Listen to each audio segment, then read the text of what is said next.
Monkey see, monkey do. Monkey downgrade his game before it gets to you? Something changed between the Wukong demo and its final release, and some fans aren't having it. Yeah, the whole thing is just a teensy bit overdramatic.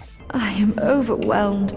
Chinese developer Game Science made waves in 2020 when it released a 13-minute trailer for its first AAA game, Black Myth: Wukong, which already boasted some of the most impressive graphics anyone had ever seen. 4 years later, the studio finally released Black Myth: Wukong, and it blew everyone away. The next-level graphics are a major part of the game's appeal, but once fans started comparing the release games to the demo Game Science showed off years ago, they noticed some pretty big differences. When Game Science first revealed Black Myth: Wukong, the game was still in a pre-alpha stage, which only made the visuals even more impressive. The devs aimed to prove that they could design a game for next-gen consoles, and though the Xbox version of Black Myth: Wukong has been delayed, that's exactly what they did. Black Myth: Wukong is one of the few games that makes full use of the PlayStation 5's hardware, but according to some fans, that might actually be a problem. Videos showing a detailed comparison between the original demo and the retail version of the game has started a debate among fans. Did Game Science have to downgrade Black Myth: Wukong in order to release it? Your true face, out with it!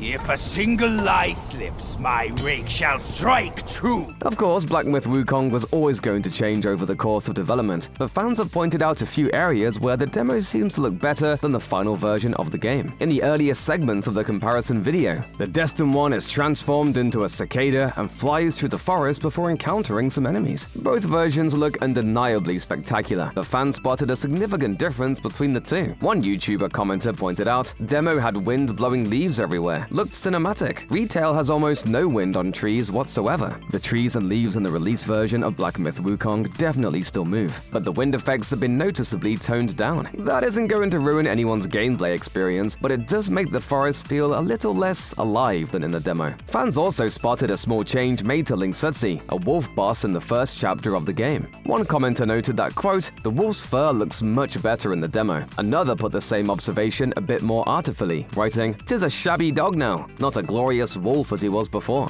That's beautiful. Is that Shakespeare? It's true that there appears to be significantly less fur on the wolf in the final release, and all that hair blows around a little less majestically. Other fans have complained about the game's color palette being muddy and less vibrant, while others have praised the devs for veering into more realistic tones over the course of development. This all begs the question though, if the devs had already perfected the graphics years ago, what happened? There's a good reason why many of the little graphical details that fans loved in the demo version of Black Myth: Wukong aren't present in the final release. As many commenters on the aforementioned comparison video were quick to point out, the demo was almost certainly running on the best performing PC that Game Science had available, but the retail version is built to run on a PlayStation 5. While some fans have complained about the apparent downgrade, others rushed to defend Game Science by pointing out that a high-end modern PC can still make Black Myth: Wukong look much like the demo. Some fans also insist that the release version looks better than the original demo, with one fan specifically writing, quote, "I like the retail wolf boss better. He looks rough, evil, wild." The PS5 version of the game might be missing some details, but the hard work that made Black Myth: Wukong look so incredible is still evident. Game Science used motion capture software and painstaking animation techniques to bring bosses like Tiger Vanguard to life.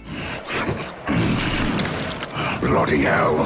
What's the hold-up this time? And in the end, all the characters in the game look distinct and fascinating, regardless of your hardware.